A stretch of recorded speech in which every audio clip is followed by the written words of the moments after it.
मेरा नाम है मेहरुन्निसा। चटोरी लड़की को अपनी इज्जत की भी परवाह नहीं। पायल अपने फ़ोन को बार बार देखती और फिर भवें से कूड़ के बंद कर देती।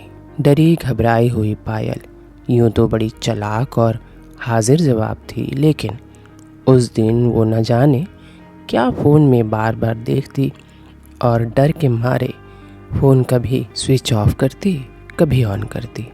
तभी उसकी चचेरी बहन रजनी, जो उसकी राजदार भी थी, दोनों एक दूसरे को अपनी सारी बातें बताते थे, वो आ गई। पायल ने उसका हाथ पकड़ा और खींचकर छत पर ले गई। फिर उसको न जाने क्या दिखाया, वो भी घबरा गई। दोनों के मुंह पर डर के मारे पसीने छूटने लगे। दोनों की उम्र 17-18 थी। तभी छत पर उसकी माँ आ गई। बोली, तुम दोनों यहाँ क्या कर रहे हो? वो दोनों इतना घबराए हुए थे कि माँ को शक हो गया, ज़रूर कुछ गड़बड़ है। दोनों से ज़रा सख्ती कर पूछने लगी, पर दोनों ने मुंह नहीं खोला। फिर उसकी माँ ने उसके बाप को बताने की धमकी दी, पर तब भी मुंह ना खुला दोनों का। तब पायल की माँ ने रजनी की माँ को आवाज़ लगाई। दोनों एक ही घर में रहते थे। जब रजनी की माँ आई तो उसको सारी बातें बता दी। फिर रजनी की माँ ने अपने तरीके से पूछा, लेकिन तब भी दोनों ने मुंह न खोला। 2 साल पहले भी दोनों की धुनाई हुई थी। रजनी की माँ ने कहा, याद है तुम दोनों को कि भूल गई हो? तब कितनी मिन्नतें की थी तुम दोनों ने कि अब आगे से नहीं करेंगे, और साथ में उन लड़कों को भी कितना कूटा गया था, जिस कारण वो आज तक इस मोहल्ले में दिखाई नहीं दिए हैं। और फिर तुम दोनों की उम्र ही क्या है अभी ये सब करने की? देखो रजनी और पायल, अगर तुम दोनों अभी भी उन लड़कों से मिल रही हो तो इस बार मैं तुम दोनों को सिर्फ कूटूंगी नहीं, बल्कि दोनों की शादी करा दूंगी, वो भी गांव में ले जाकर किसी देहाती गंवार से। दोनों ढीठ मुंह ज़मीन में गड़ाए खड़ी रहीं, पर मुंह नहीं खोला। अब तो उन दोनों को देखकर दोनों माँओं का गुस्सा और उबलता जा रहा था। तो रजनी की माँ रजनी का हाथ पकड़ खींचती हुई नीचे ले गई। इधर पायल की माँ भी पायल का हाथ पकड़कर नीचे ले गई। दोनों को ले जाकर कमरे में बंद कर दिया और बोली, अब तुम लोगों से तुम्हारा बाप ही पूछेगा। दोनों कमरे में बंद थी और पायल कमरे में मोबाइल छुपाकर कुछ ढूंढने लगी। रजनी ने कहा, अब क्या करेंगे पायल? पायल बोली, मुझे नहीं पता। इससे भी ख़तरनाक बात तो ये है कि पायल के हाथ में प्रेगनेंसी किट था, जो अभी इस्तेमाल नहीं किया गया था। बोली, तुझे और मुझे दोनों को अब प्रेगनेंसी टेस्ट करना पड़ेगा। दोनों ने टेस्ट किया और दोनों ही के टेस्ट पॉजिटिव थे। अब उनका डर दहशत में बदल गया। दोनों रोने लगी कि अब क्या होगा। रजनी बोली, और वो जो मोबाइल में उसका क्या? पायल बोली कि एक काम कर, राज को फ़ोन लगा। रजनी बोली, राज 2 साल से पहले ही हमसे बात नहीं कर रहा, वो अपना नंबर बंद कर चुका है। तो पायल बोली, तू राजू को फ़ोन लगा। फिर रजनी बोली, पागल है क्या? वो दोनों उस पिटाई के बाद हमसे रिश्ता तोड़ चुके हैं। दोनों फिर पायल और रजनी हर एक उस लड़के को फ़ोन किया जिसके साथ घूमती थी, जिनके पैसे खाती थी, जिनसे गिफ्ट लेती थी।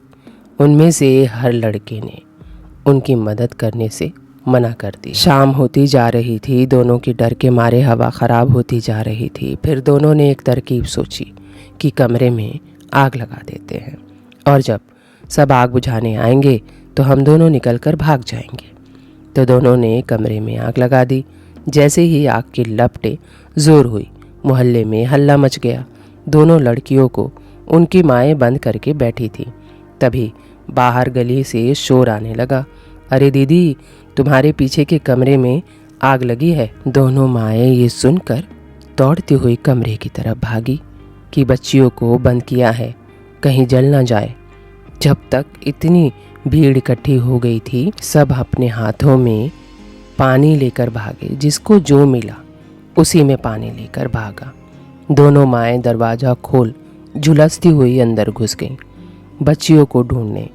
जब तक दोनों लड़कियां आग की लपटों से खुद को बचा रही थी। वो दोनों चिल्ला भी नहीं रही थी। चिल्लाए भी क्यों, आग तो उन्होंने ही लगाया है। हाथ तो दोनों के भी जल गए थे, लेकिन ज़्यादा चोट नहीं पहुंची थी दोनों को। लेकिन उनकी माएँ उन दोनों को बड़ी चोट पहुंची थी। रजनी की माँ के हाथ पैर दोनों जल गए थे और पायल की माँ की पूरी पीठ झुलस गई थी। लोग उन दोनों को उठाकर हॉस्पिटल लेकर पहुँचे। दोनों को जब होश आया, दोनों ने आंखें खोलते ही बच्चियों का पूछा।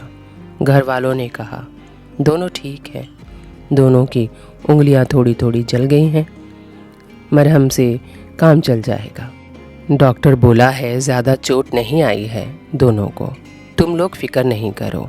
4-5 दिन बाद तुम दोनों को भी डॉक्टर यहाँ से घर भेजेगा। दोनों माएँ खामोश थी। इधर रजनी और पायल दूसरे कांड की तैयारी में थे। 5वां दिन हो गया। आज दोनों की माएँ हॉस्पिटल से घर आने वाली थी। तभी पूरा घर उन दोनों का इंतज़ार कर रहा था और इधर रजनी और पायल घर छोड़कर भाग गईं।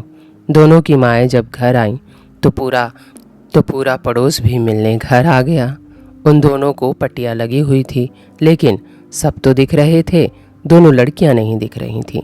उन दोनों ने पूछा बच्चे कहाँ हैं? रजनी और पायल, वो दोनों कहाँ हैं? सबने कहा यहीं तो थी। अभी कोई कहने लगा हमने सुबह से नहीं देखा, कोई कहने लगा अभी अभी बाहर जाते देखा। दोनों माँओं का तो दम फूलने लगा। ये सुनते ही उन दोनों ने इशारे में अपने पति को अपने पास बुलाया। बुलाकर कान में बोली उन दोनों को जल्दी से ढूंढो, वरना बड़ा कांड हो जाएगा। ये सुनते ही दोनों रजनी और पायल को ढूंढने निकल गए। 2-4 घंटे ढूंढा। Auto stand, bus stand, railway station, बस अड्डे जब ढूंढने गए तो जयपुर वाली गाड़ी में बैठी हुई थी। दोनों को पकड़कर घर ले आए। घर दोनों को 2-4 थप्पड़ लगाया। फिर पूछा ये क्या कह रही है तुम्हारी माँ? पायल फिर से खामोश। फिर उसके पिता ने जैसे ही दूसरा थप्पड़ उठाया, दोनों फटाफट बोलने लगी कि 2 साल से इन दोनों का फिर से चक्कर चल रहा है। चाचा यानी रजनी का बाप बोला वही दोनों, आज तो मैं दोनों को जान से ही मार दूंगा। शर्ट की बाजू उठाए दनदनाता हुआ घर से निकलने लगा। तभी बड़े भाई ने हाथ पकड़कर रोक लिया। कहा पहले इन लड़कियों की खबर लो, जब अपना ही सिक्का खोटा हो तो दूसरों को क्या सबक सिखाएं। पायल के पिता ने कहा तुम लोगों ने कसम खाई थी दोबारा ऐसा नहीं करेंगे, फिर भी किया तो किया। अपनी माँ को जलाने की कोशिश भी किया। इतना बड़ा कांड, अपनी माँ को ही जलाने लगी। तुम दोनों ही बंद थी ना उस दिन उस कमरे में, तो आग कैसे लगी? और तुम दोनों को ही कुछ नहीं हुआ? आखिर ऐसी कौन सी बात थी जो इतना बड़ा कांड करना पड़ा तुम दोनों को? ऐसा कहकर सर पकड़ वो ज़मीन पर बैठ गए और आंखों में आंसू आ गए। तब जाकर पायल और रजनी ने बताया कि पिछले 6 महीने से वो दोनों 2 लड़कों से मिल रही हैं। वो दोनों इस मोहल्ले के नहीं हैं।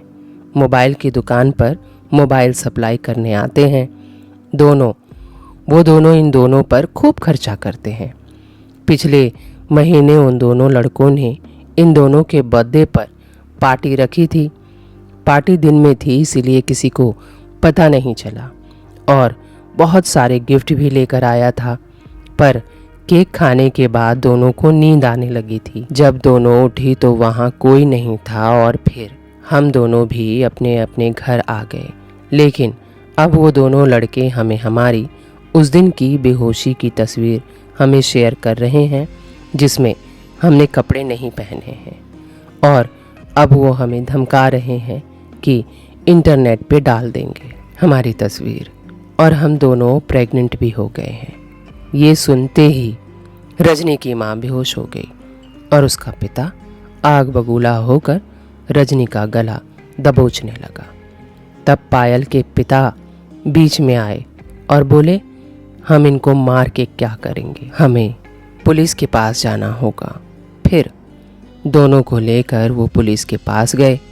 पुलिस को ज़्यादा वक्त नहीं लगा उन दोनों को पकड़ने में, क्योंकि वो दोनों कोई नए लड़के नहीं थे।